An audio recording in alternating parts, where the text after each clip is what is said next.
মেলার রাস্তায় যাওয়ার পথেই পরে কলেজ, আর কলেজটা দেখে মন খুব ভালো হয়ে গেল। অনেক কদিন পরে কলেজটা দেখতে পেলাম। তো তারপরে পৌঁছে গেছিলাম মেলাতে। তো সন্তু রাখতে গেছিল স্কুটি, তার জন্য আমি মেলার বাইরেটা তোমাদের সাথে একটু শেয়ার করে নিলাম।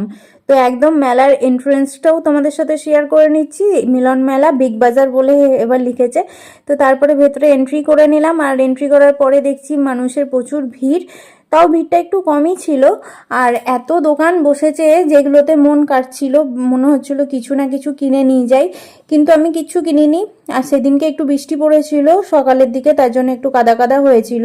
এখানে বসেছে বাচ্চাদের বোটে খেলার জায়গা। আর তারপরে চলে এসেছিলাম এখানে শ্যামচাঁদ ঠাকুরের, সেটাই প্রণাম করে নিচ্ছিলাম আর তোমাদের সাথে একটু শেয়ার করে নিলাম। তারপরে তো মেলার চারিধারটা একটু ঘুরে তোমাদেরকে দেখাচ্ছিলাম। এত বড় নাগরদোলনাটা, যেটা আমি কোনোদিনই চাপতে পারি না, কারণ নাগরদোলনাতে একবারই চেপেছিলাম, আর চাপার পরে প্রচন্ড শরীর খারাপ করছিল, মাথা ঘুরে। তো তারপরে দেখছিলাম যে প্রচুর খাবারের স্টল, মানে দোকান লাগিয়েছে, যে মকটেল থেকে শুরু করে কর্ন চাট থেকে শুরু করে অনেক রকমের রাইড, তারপরে ঘুগনি, পাপড়ি চাট, পিৎজা, শিক্ষিত আলু, আর আর কত কি বলবো তোমাদেরকে। প্রচুর খাবারের স্টল লাগিয়েছে, যেগুলো দেখে মন ভরে যাচ্ছিল।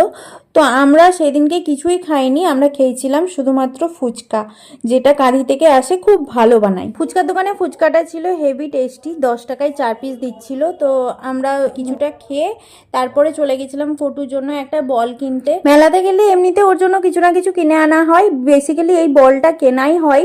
ও এই বল নিয়ে খেলতে চরম ভালোবাসে। তো তারপরে বল টল কিনে আমরা বেরিয়ে পড়েছিলাম বাড়ির উদ্দেশ্যে। তো বাড়ি আসার পরে এই দেখো সন্তু কটুকে ডেকে ওই বলটা দেখাচ্ছিল, আর ও তো দেখে বেচারা বেজায় খুশি। এখন ওকে বল দেখিয়ে উঠে দাঁড়াতে বললে ও উঠে পর্যন্ত দাঁড়িয়ে যাবে। দেখো এই দেখো দাঁড়িয়ে গেল বল দেখে, কারণ ও বলটা খুবই ভালোবাসে। আর তারপরে ওই বলটা ও যখন হাতে নিতে গেছিল, বোমা সেটাকে কুড়িয়ে নিয়ে লুকিয়ে রাখছিল, দিয়ে বোমা ওর সঙ্গে একটু খেলছিল।